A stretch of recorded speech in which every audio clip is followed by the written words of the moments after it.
So just a little bit more on those trials and tribulations and those afflictions.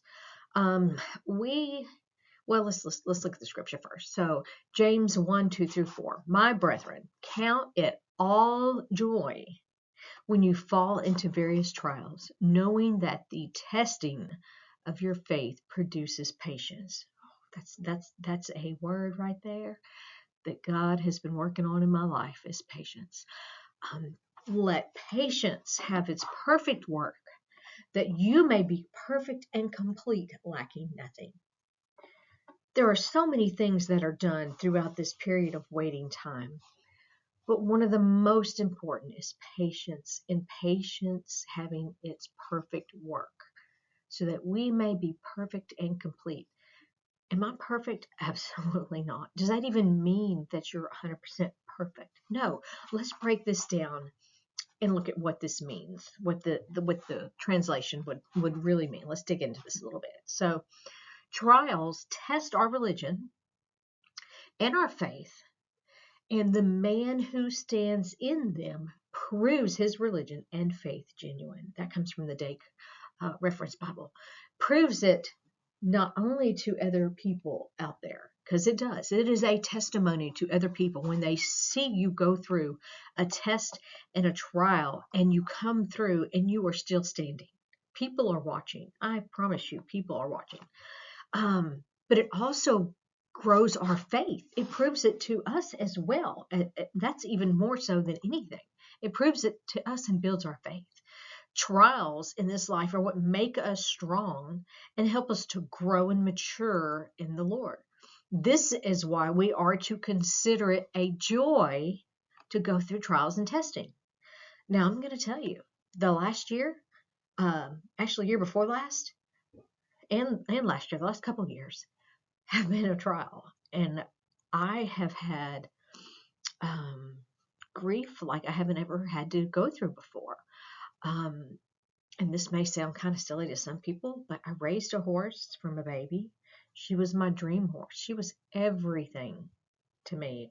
And we had worked really hard to get through some trials and difficulties just with that. And we were working through, and I was about ready to show her, and I lost her. And she broke her leg, and I was devastated. That was the closest thing to losing a child that I think I could experience without it actually being a child. She was my baby. I raised her from a child. Horses aren't pets, they're partners when you ride. And she was truly becoming my partner at the time, and she was difficult. We had to work hard, and I just lost it all. And then I had to have a knee replacement. And my dad had lung cancer.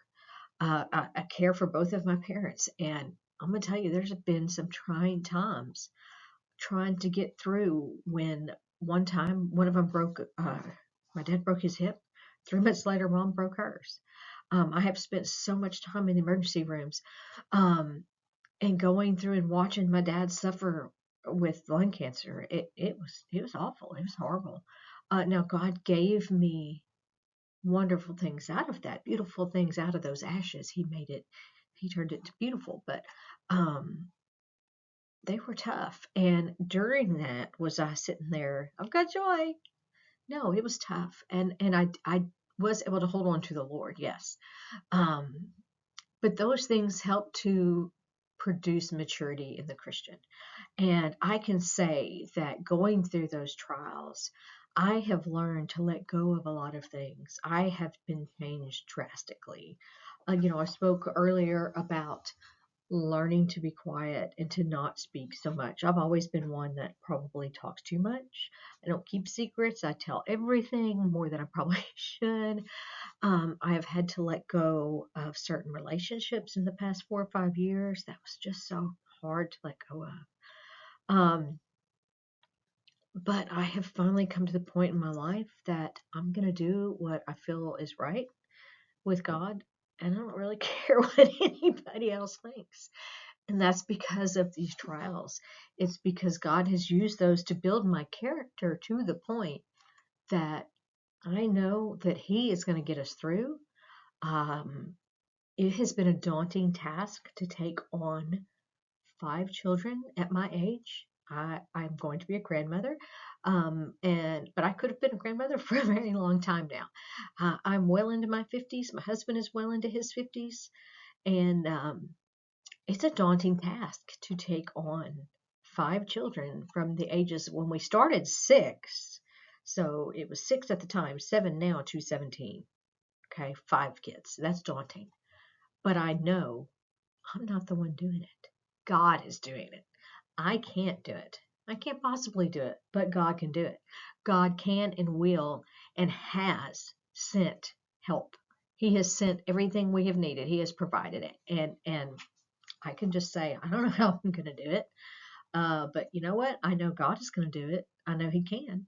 And I know He's got it under control. And that has come through trials and afflictions and temptations. Okay. A trial, trying here means to test or to prove. Okay. Especially in the context when we're talking about faith or character. So it is a trial designed to reveal our true nature, particularly our faith. So the heart is deceitful above all things. We deceive ourselves. We don't really see our true heart motives. And I want to tell you, if you really want to see your heart and know your heart, ask God to show you, but you better be prepared, because I'm going to tell you, it's not pretty.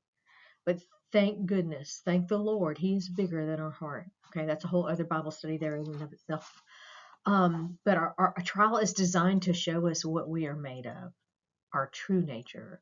It's also designed to produce perseverance and spiritual maturity in our life. Okay. It's often said in the world that you can't change what you don't acknowledge, and that is definitely true spiritually. If you don't know what's in your heart, you can't let your heart become more like Christ. If you don't know what's your flesh is capable of, how are you going to keep it and keep it in shape and put your flesh under and let the Spirit live through you? We've got to know what we're made of, okay? And honestly, even more importantly, we've got to know what God's made of, and that He is there and He can do it, okay?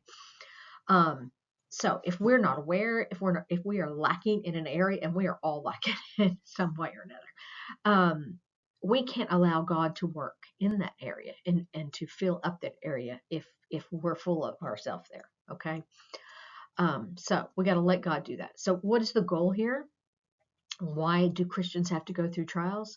Well, it's to make us into mature Christians. Patience here is referring to endurance and steadfastness, to being strong, standing in the difficulties of life. That is something that is lacking in today's society. People want to bail immediately. Patience is also a patient waiting for. That's what endurance means. Or to remain under, or to endure. Okay, really means endure. So we are to hold on to our faith despite the cares of the world and the challenges in life. This becomes a witness for other people. Perfect does not mean without flaw. We wrestle with our man of flesh, and we often fail to walk in the Spirit.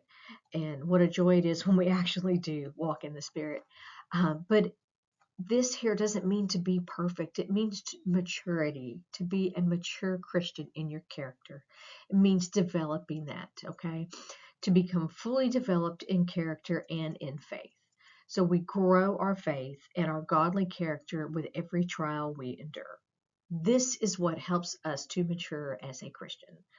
Not only does this act as a witness to others, but it also proves to ourselves that God is faithful and He is able to do it, and it builds our faith.